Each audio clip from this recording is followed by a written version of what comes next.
dan tentunya seluruh rekan-rekan media. Hari ini saya akan menyampaikan terkait perkembangan terakhir penanganan kasus FS atau yang biasa dikenal dengan kasus Duren. Tentunya saya menyadari bahwa kasus ini menyita perhatian publik yang sangat luar biasa dan tentunya juga berdampak terhadap kepercayaan publik terhadap institusi polri. Oleh karena itu, sesuai dengan komitmen kami untuk memproses secara tegas, transparan, tidak pandang bulu, tidak ada yang ditutup-tutupi, sesuai dengan apa yang menjadi perintah dari Bapak Presiden. Kami dan tim sus telah melakukan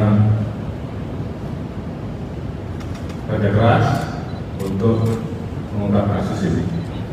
Kurang lebih hampir 2,5 bulan kasus ini berjalan, dan alhamdulillah hari Rabu kemarin dari Kejaksaan Agung telah mengeluarkan P21 yang artinya proses penanganan kasus yang tersangka dan barang bukti kejaksaan yang akan kita laksanakan antara hari Senin ataupun hari Rabu. Kemudian terkait dengan telah mendapatkan kepada seluruh rekan-rekan yang terlibat, khususnya tim dari Kejaksaan Agung dan para penyidik yang telah maraton kerja siang malam, dan alhamdulillah hasilnya telah mengucapkan terima kasih kepada terkait dengan posisi tersangka Saudari PC. Hari ini Saudara PC melaksanakan wajib lapor. Hari ini juga kami telah melaksanakan pemeriksaan terkait dengan kondisi kesehatan, baik kondisi jasmani dan juga melakukan pemeriksaan psikologi. Baru saja kami mendapatkan laporan bahwa terkait dengan kondisi jasmani dan psikologi dari Saudara PC saat ini dalam keadaan baik. Oleh karena itu, untuk mempersiapkan dan mempermudah proses penyerahan berkas tahap 2, hari ini Saudara PC kita nyatakan, kita putuskan untuk ditahan di rutan Mabes Polri. Jadi ini juga untuk menjawab beberapa pertanyaan yang selama ini menanyakan bagaimana kelanjutan dengan posisi Saudara PC. Selanjutnya kami akan terus melanjutkan komitmen kami untuk menuntaskan kasus yang ada, termasuk saat ini selain yang kita proses baik pembunuhan berencana, kemudian obstruction, saat ini juga kita terus memproses yang melanggar kode etik. 5 orang sudah kita kedegar, kemudian yang lain emosi dan juga patsus, dan proses saat ini juga masih terus berlangsung untuk menuntaskan sisanya. Tentunya ini bagian dari komitmen kami untuk bersungguh-sungguh menuntaskan penanganan kasus ini sebagai komitmen bahwa Polri melakukan ini secara tegas tanpa pandang bulu untuk memperbaiki kepercayaan masyarakat terhadap Polri. Terkait dengan status FS, beberapa waktu yang lalu kita sudah mengirimkan surat terkait dengan penolakan banding yang bersangkutan untuk proses PPDH, dan barusan kami sudah mendapatkan informasi bahwa keputusan PPDH dari istana, dari Sekjen Pres yang kami sudah hubungi, sudah dikeluarkan. Oleh karena itu status FS tentunya secara resmi saat ini sudah tidak menjadi anggota Polri. Kemudian ke depan tentunya ini menjadi komitmen kami, karena kami sadar bahwa dampak dari kasus ini betul-betul mengerus kepercayaan publik terhadap Polri. Oleh karena itu kami semua jajaran berkomitmen tentunya untuk melakukan langkah-langkah perbaikan dan evaluasi. Perbaikan di bidang struktural, perbaikan di bidang instrumental, dan tentunya yang paling utama adalah perbaikan di bidang kultural. Saat ini kami terus melakukan upaya-upaya untuk bisa lebih aspiratif dalam menerima keluhan dan pengaduan masyarakat. Humas Presisi dan Propam Presisi saat ini membuka ruang meningkatkan layanan interaktif sehingga masyarakat bisa langsung menyampaikan keluhan, dan saya minta untuk betul-betul bisa direspon sehingga apa yang menjadi keluhan masyarakat khususnya para pencari keadilan bisa direspon secara cepat. Ini bagian dari komitmen kami.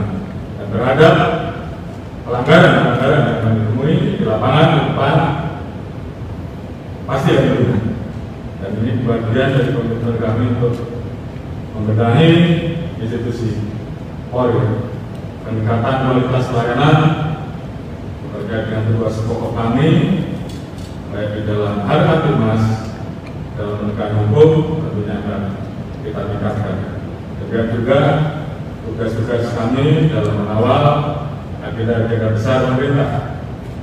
Baik dalam waktu dekat ini kita akan menghadapi presidensi dan juga beberapa event internasional yang lain. Kita juga sudah masuk di tahun politik yang tentunya memerlukan kerja keras dan kerja ekstra dari seluruh jajaran kami.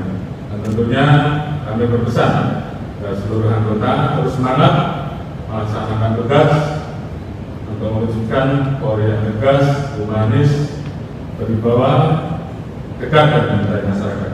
Dan saya minta apabila ada anggota yang melakukan pelanggaran-pelanggaran yang tidak sesuai dengan harapan dengan masyarakat, silakan dilaporkan dan kami akan langkah-langkah. Jadi itu yang bisa kami sampaikan sebagai update terkait dengan perkembangan penanganan rangkaian kasus FS atau kasus 93. Demikian, terima kasih. Wassalamualaikum warahmatullahi wabarakatuh. Ada pertanyaan? Ada nih?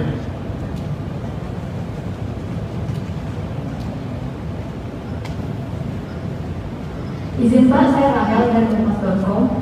Saya mau nanya beberapa hal terkait penanganan kasus FS ini. Pertama itu terkait di awal-awal kan ada informasi soal keterlibatan 3 Kapolda yang Pak yang diduga terlibat ikut menutupi kasus ini. Nah mungkin apa sudah diusut dan gimana hasilnya saat ini. Lalu yang kedua terkait temuan dugaan soal konsorsium 303 Pak, itu kan juga ramai menjadi perbincangan. Nah, apakah ada update Pak lanjutannya, apa mungkin sudah ada tersangka atau bagaimana, dan ada dari IPW yang meminta agar Pak Kapolri membuat tim khusus terkait 303 ini. Nah, mungkin respon Polri gimana soal ini? Sama mungkin ini isu lain boleh ya Pak, terkait kasus lukas NMB yang di Papua. Itu kan KPK kan sempat meminta bantuan ke Polri, dan apakah sudah ada bantuan yang diberikan, dan mungkin jumlah personal yang diturunkan berapa Pak? Terima kasih Pak. Terima kasih. Saya jawab pertanyaan pertama terkait dengan keterlibatan tiga Kapolda di kasus RS. Tim Propam dan itu sudah memeriksa dan ditemukan sampai saat ini kesimpulannya tidak ada keterkaitan dengan skenario kasus RS. Jadi ini supaya tidak menjadi jelas dan tidak menjadi polemik. Kemudian yang kedua terkait dengan kasus konsorsium kemudian ini juga perlu saya sampaikan kepada rekan-rekan bahwa kepolisian di tahun 2022 kita terus melaksanakan kegiatan pemberantasan perjudian, baik judi yang namanya judi online maupun judi konvensional. Ini saya sampaikan sekalian, kurang lebih ada 2049 kasus yang terdiri dari 3.296 tersangka, di mana untuk judi konvensional 1.408 kasus dengan 2.369 tersangka, sementara untuk judi online sebesar 641 kasus dan 927 tersangka. Khusus bulan Juli sampai dengan sekarang 2.236 kasus kita tangani dari 3.748 tersangka. Khusus untuk judi online 1.125 kasus terdiri dari 1.516 tersangka. Terdiri dari pemain 1.446 yang terkait dengan penyelenggaraan, baik mulai dari customer service, pegawai, pemilik web, kemudian penyedia layanan web, kurang lebih 977 tersangka. Tentunya kami tidak berhenti sampai di situ, karena kemudian juga muncul isu adanya konsorsium. Kami telah membentuk tim gabungan bersama-sama dengan PPATK untuk melakukan analisa terhadap transaksi keuangan yang diduga ada kaitannya dengan perjudian. Saat ini ada yang sedang kita analisa, ada 329 rekening, 202 rekening saat ini sudah kita blokir.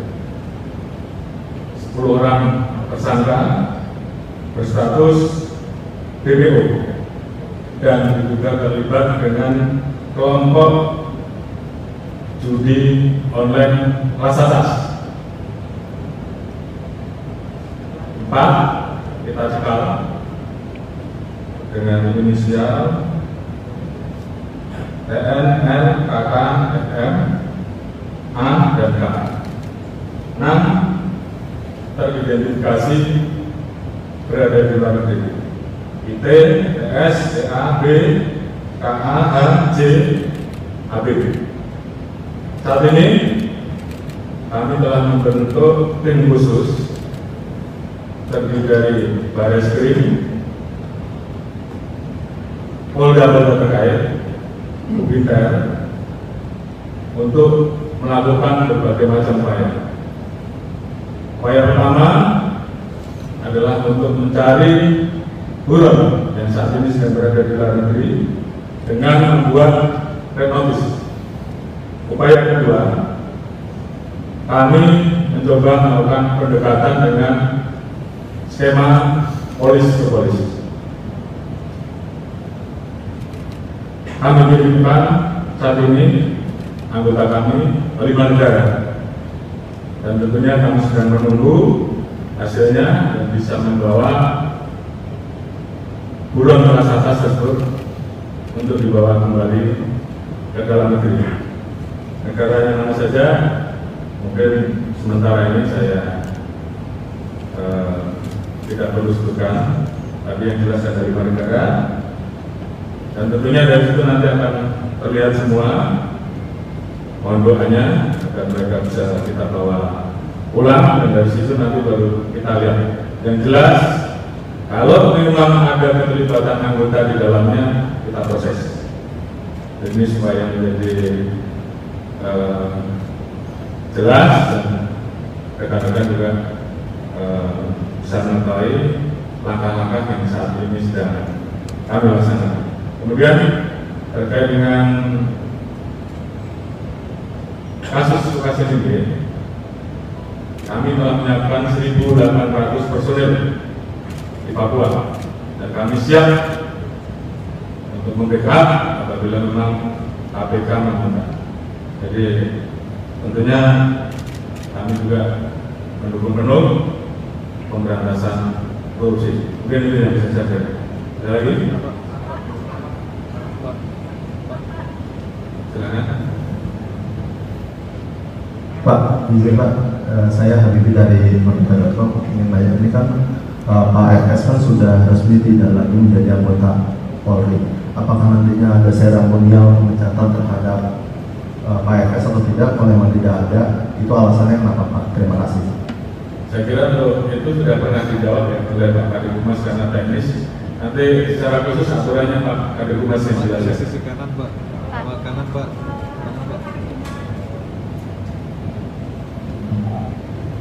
Bu Pece sekarang kan ditahan Pak terkait dengan sel dari Bu Pece. Saya ada di luar sini terkait dengan hal tersebut, apakah ada laporan khusus kepada Bu Pece terkait dengan sel tersebut? Kemudian yang kedua pertanyaannya adalah bagaimana respon dari Polri terkait dengan penggunaan private jet oleh Brigjen Polda Kurniawan?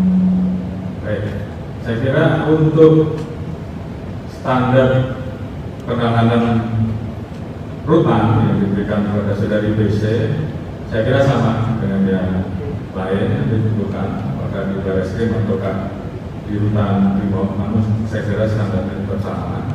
Dan kemudian untuk selanjutnya nanti setelah penyerahan tahap kedua tentunya akan diputuskan oleh kejaksaan akan ditahan di mana, karena itu sudah menjadi kewenangan kejaksaan. Kemudian terkait dengan isu private jet, saat ini Propam sedang melakukan pemeriksaan bersama-sama tipikor.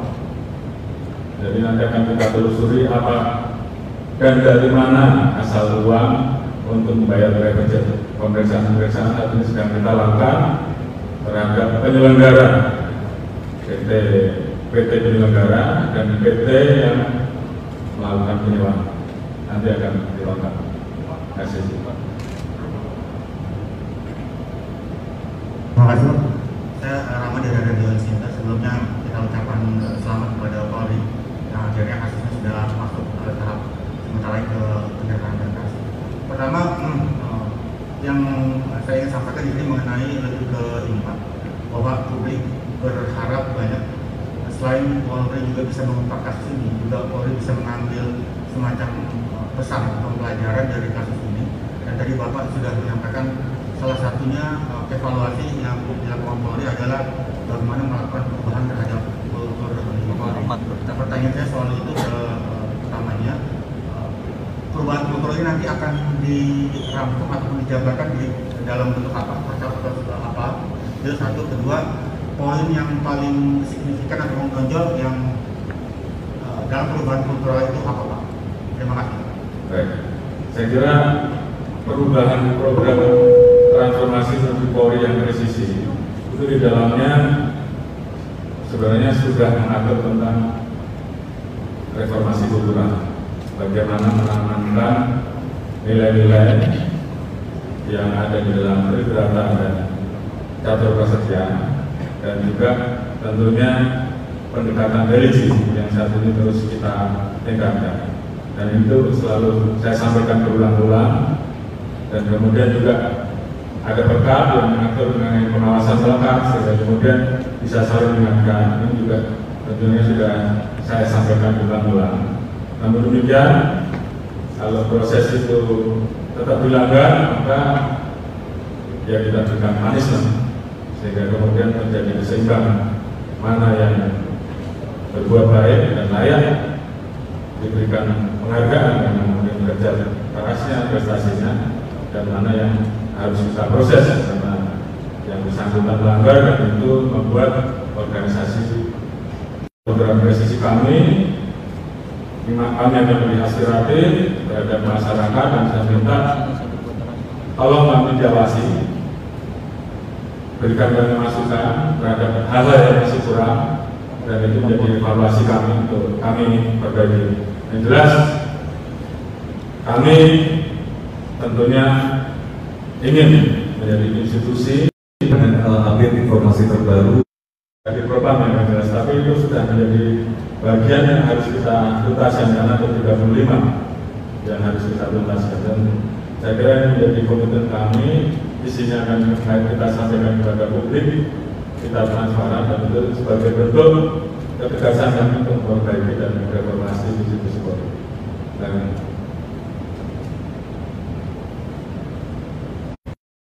atau apa di wilayah Polri itu agar gerakan-gerakan teroris ini tidak terulang lagi. Mungkin itu saja Pak, terima kasih. Terima kasih.